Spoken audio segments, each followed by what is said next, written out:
আজকে যেটা পড়ানো হবে সেটা হচ্ছে কেপি, কেসি এবং কেএক্স এর মধ্যে সম্পর্ক। দেখো একটা রিঅ্যাকশন লিখছি, small A mole A plus small P mole B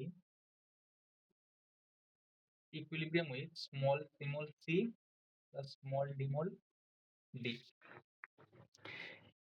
এবার ভরক্রিয়া সূত্র অনুসারে আগের দিন আমরা দেখেছিলাম যে ইকুইলিব্রিয়াম কনস্ট্যান্ট বা কে ই এটা সমান কি না, এটা সমান হচ্ছে কনসেন্ট্রেশন অফ সি, মানে প্রোডাক্টগুলোর যে কনসেন্ট্রেশন সেগুলো এবং তাদের যে মোল সংখ্যাগুলো এদেরকে পাওয়ারে তুলছিলাম, আর কি হয়েছিল না যে রিঅ্যাক্ট্যান্ট সেগুলোর কনসেন্ট্রেশনের মাল্টিপল আর তাদের যে অনুসংখ্যাগুলোকে বা এখানে যে মোল সংখ্যাগুলোকে সেটাকে ঘাতে উন্নীত করছিলাম। এইভাবেই আমরা ইকুইলিব্রিয়াম কনস্ট্যান্ট বের করা শিখেছি। এবার এই ইকুইলিব্রিয়াম কনস্ট্যান্টকে আমরা তিনটে টার্মসে আমরা পড়ি। ইকুইলিব্রিয়াম কনস্ট্যান্টকে একটা হচ্ছে ইন টার্মস অফ কনসেন্ট্রেশন যেটাকে বলা হয় কেসি, একটা হচ্ছে ইন টার্মস অফ প্রেসার যেটাকে বলা হয় কেপি, আর একটা in terms of mole fraction যেটাকে বলা হয় কেএক্স। এবার এদের রিলেশনটা কি সেটাকে আমরা ডিরাইভ করতে শিখবো।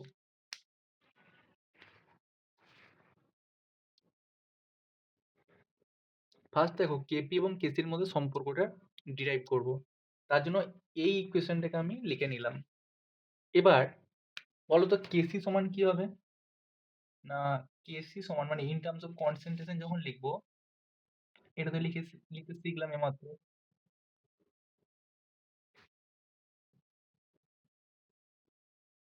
দেখো এটাকে লেখা যায় কিনা, এই বিক্রিয়াটার জন্য কেসি বা equilibrium constant in terms of concentration এটাতে লিখে যায়।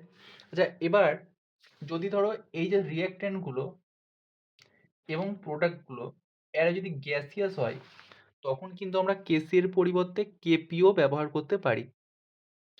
তো যখন আমরা ইকুইলিব্রিয়াম কনস্ট্যান্টটাকে ইন টার্মস অফ প্রেসার লিখবো তখন কি হবে না, কনসেন্ট্রেশন অফ সি এর জায়গায় আমরা কি লিখবো যে পার্সিয়াল প্রেসার অফ সি, এই যে পি মানে প্রেসার আর নিচে সি মানে পার্সিয়াল প্রেসার অফ সি, এর পাওয়ারে কি লিখবো না এই যে মোল সংখ্যাটা সি এর মোল সংখ্যা এবং পার্সিয়াল প্রেসার অফ ডি তার মোল সংখ্যাটাকে উপরে লিখছি divided by partial pressure of A এর পাওয়ারে ছোট হাতের এ কে লিখছি এবং পার্সিয়াল প্রেসার অফ বি এর উপরে ছোট হাতের বিটাকে লিখছি।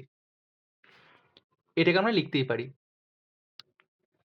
এবারে একটা জিনিস লক্ষ্য করো, যদি এ বি সি ডি এই যে বিক্রিয়ক এবং বিক্রিয়ত পদার্থগুলো এরা যদি ধরো প্রত্যেকে আহ, আদর্শ গ্যাস সমীকরণকে যদি মেনে চলে তাহলে এদের ক্ষেত্রে আমরা পিভি সমান এনআরটি এই ফর্মুলাটা মেনে তোমার এবিসিডি এই যে রিঅ্যাক্ট্যান্ট এবং প্রোডাক্ট এরাও কিন্তু পিভি সমান এনআরটি এই ফর্মুলাগুলো মেনে চলবে যদি এরা আদর্শ গ্যাসের মতো আচরণ করে।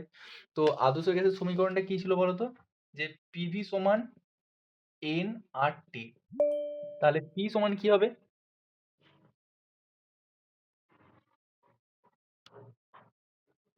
তো বলো তাহলে পি সমান কি হবে না, পি সমান যেটা হবে সেটা হচ্ছে এন বাই ভি ইন্টু আর টি, এটা তো লেখা যেতেই পারে। এবারে ভি মানে কি ভলিউম, এবার প্রতি লিটারে ভলিউমের ইউনিট হচ্ছে লিটার, তার প্রতি লিটারে কত মোলস থাকে সেটা কি কি বলা হয় না কনসেন্ট্রেশন বলা হয়। তার মানে কি বলতে পারি যে পি সমান কনসেন্ট্রেশন, কোনো একটা গ্যাসের কনসেন্ট্রেশন ইনটু আরটি। তাহলে এইখানে দেখো যে এ যে গ্যাসটা তার জন্য আমি বলতে পারি যে এ কম্পোনেন্টের পার্শিয়াল প্রেসার এটা সমান এ কম্পোনেন্টের গাঢ়ত্ব বা কনসেন্ট্রেশন ইনটু আরটি। একইভাবে বি যে গ্যাসটা তার জন্য concentration of B into RT এটা ইউজ করতে পারি। সি গ্যাসের জন্য পার্শিয়াল প্রেসার অফ সি সমান হচ্ছে concentration of C into RT, এটা ইউজ করতে পারি। এবং ডি এর জন্য পার্শিয়াল প্রেসার অফ ডি এটা সমান concentration of D into RT, এটা ইউজ করতেই পারি। দেখো এটা, তো এ বি সি ডি এদের প্রত্যেকেরই পার্শিয়াল প্রেসার বের করার পর আমি বলতেই পারি যে একটা কন্টেনারের মধ্যে যদি এ বি সি এবং ডি মানে রিঅ্যাকট্যান্ট এবং প্রোডাক্ট মিলে যদি এ বি সি ডি এই যদি চারটে গ্যাস যদি থাকে, তাহলে এই যে কন্টেনারটার যে টোটাল প্রেসার পি টোটাল সমান partial pressure of A plus partial pressure of B plus partial pressure of C plus partial pressure of D. এটা তো বলা যেতেই পারে, এটা তো বলা যেতেই পারে। তো এখানে দেখো যে পার্শিয়াল প্রেসার অফ সি এর জায়গাটি আমি কি লিখতে পারি, এই যে পার্শিয়াল প্রেসার অফ সি এর জায়গায় কি লিখতে পারি, যে concentration of C into RT পাওয়ারে এর মোল সংখ্যাটা। একইভাবে এখানে কি লিখতে পারি, concentration of D into RT পাওয়ারে হচ্ছে ছোট হাতের ডি মানে মোল সংখ্যা ডি এর। এখানে কি লিখতে পারি, concentration of A into RT to the power a, এবং এখানে কি লিখতে পারি, concentration of B into RT to the power ছোট হাতের বি। দেখো এটা লিখে যায় কিনা। আর এই যে কেসি এটাকে আমি ১ নম্বর সমীকরণ দিয়ে ধরো লিখে দিচ্ছি, এটাকে ১ নম্বর সমীকরণ দিয়ে রেখে দিচ্ছি। এবার আমি নিচটা একটু মুছে নিচ্ছি এটা।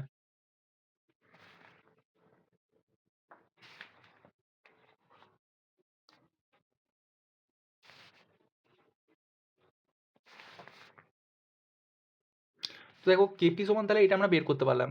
এবার কি করছি, এই যে কনসেন্ট্রেশনটাকে, এই যে কনসেন্ট্রেশন গুলোকে এগুলোকে আমি একদিকে রাখতে চাইছি এবং আরটি গুলোকে আরেকদিকে সরিয়ে দিতে চাইছি। তাহলে কি হবে দেখো, আমি এদেরকে স্প্লিট করি। এখানে কি দেখো, কনসেন্ট্রেশন অফ সি এর পাওয়ারে ছোট হাতের সি, এখানে কি বলো কনসেন্ট্রেশন অফ ডি পাওয়ারে ছোট হাতের ডি, এখানে কনসেন্ট্রেশন অফ এ পাওয়ারে ছোট হাতের এ, এখানে divided by concentration of B পাওয়ারে ছোট হাতের বি। আর আরটি গুলোকে যদি এইদিকে রাখি তাহলে কি হবে দেখো, যে আরটি টু দ্য পাওয়ার এখানে কি না, এখানে পাওয়ার গুলো যোগ হয়ে আছে সি প্লাস ডি মাইনাস এ প্লাস বি এটা। তো এখানে দেখো এই যে এই পার্টটাই তো কেসি তাই না, তাহলে এখানে কি লিখতে পারি, যে কেসি ইনটু আরটি। এবার বলো যে এখানে সি প্লাস ডি মাইনাস এ প্লাস বি এটা কি, দেখো এখানে ছোট সি ছোট হাতের ডি ছোট হাতের এ ছোট হাতের বি এগুলো কি না, সি এবং ডি এর যোগফল মানে কি, এগুলো দেখো প্রত্যেকটা নিচে দেখো গ্যাসিয়াস লেখা আছে। তো গ্যাসিয়াস অবস্থায় যে প্রোডাক্ট গুলোর যে মোল সংখ্যার যোগফল মাইনাস গ্যাসিয়াস যে রিঅ্যাকট্যান্ট গুলোর মোল সংখ্যার যোগফলের যে অন্তরটা, সেটাই হচ্ছে সি প্লাস ডি মাইনাস এ প্লাস বি। অতএব এটাকে আমি বলতে পারি যে ডেল্টা এন জি। ঠিক আছে, তো এটাই হচ্ছে কেপি এবং কেসি এর মধ্যে সম্পর্ক। তাহলে কেপি এবং কেসির মধ্যে সম্পর্কটা কি পাচ্ছি, যে কেপি সমান KC RT to the power delta n g. এটাকে মাথায় রাখতে হবে যে ডেল্টা এন জি, যে গ্যাসিয়াস অবস্থায় প্রোডাক্ট এবং রিঅ্যাকট্যান্টের মোল সংখ্যার পার্থক্যটাকে বলা হচ্ছে ডেল্টা এন জি। এবার দেখো আমরা কেপি এবং কেএক্স এর মধ্যে সম্পর্কটা নির্ণয় করতে যাচ্ছি। সেম ইকুয়েশনটাকে লিখেছি, small A mole A plus small B mole B equilibrium with small C mole C plus small D mole D.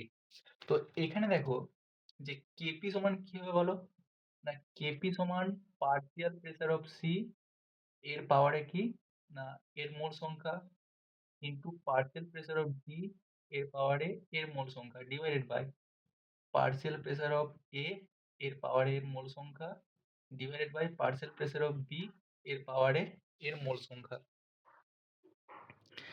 তো একটা জিনিস লক্ষ্য করো যে আমরা গ্যাসিয়াস স্টেট ওইখানে যেটা শিখেছি, যে কোনো একটা কম্পোনেন্টের যে টোটাল প্রেসার, এবং আমি আগেও এক জায়গায় যেটা বললাম যে একটা কন্টেনারের মধ্যে যদি এ বি সি ডি যদি সবাই যদি উপস্থিত থাকে, তাহলে এদের পার্শিয়াল প্রেসার গুলোই যোগফল, এদের পার্শিয়াল প্রেসার গুলোর যোগফল সেটাই হচ্ছে টোটাল প্রেসার। তার মানে পিটি মানে পি টোটাল প্রেসার টোটাল সমান partial pressure of A plus partial pressure of B plus partial pressure of C plus partial pressure of D.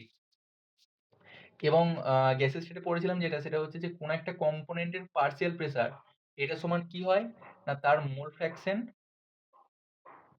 Fraction, এখানে যেহেতু পার্শিয়াল প্রেসার অফ সি সমান C এর mole fraction into total pressure, এটা আমরা জানি।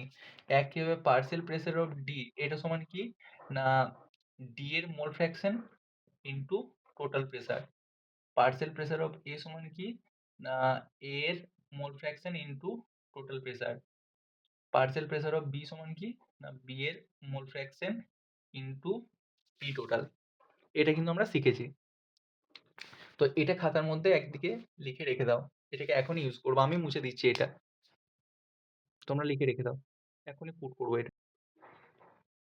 এবার দেখো এখানে কি লিখতে পারি বলো তাহলে, যে পার্শিয়াল প্রেসার অফ সি সমান কি না mole fraction of C into P total, এর পাওয়ারে কি না এর মোল ফ্র্যাকশনটা এই মোল সংখ্যাটা, এটা কি না mole fraction of D into P total পাওয়ারে এর মোল সংখ্যা। এখানেও একইভাবে লিখছি যে partial pressure of A into P total পাওয়ারে a mole fraction of B into P total পাওয়ারে বি। একইভাবে আমি মোল ফ্র্যাকশন গুলোকে একদিকে রাখছি আর পি টোটাল গুলোকে আলাদা করে দিচ্ছি, তাহলে কি হবে যে মোল ফ্র্যাকশন অফ সি এবার small C mole fraction of D mole fraction of D পাওয়ারে ছোটদের d divided by mole fraction of A পাওয়ারে ছোটদের a divided mole fraction of B পাওয়ারে ছোটদের বি। আর এখানে পি টোটালটা কি হবে, পি টোটালটা কি হবে না পি টোটালটা হচ্ছে সি এবং ডি এর প্রোডাক্ট গুলোর যে মোল সংখ্যার যোগফল মাইনাস রিঅ্যাকট্যান্ট গুলোর মোল সংখ্যার যোগফল। আর একটা জিনিস বলো যে আমি যদি এখানে ইকুইলিব্রিয়াম কনস্ট্যান্টটাকে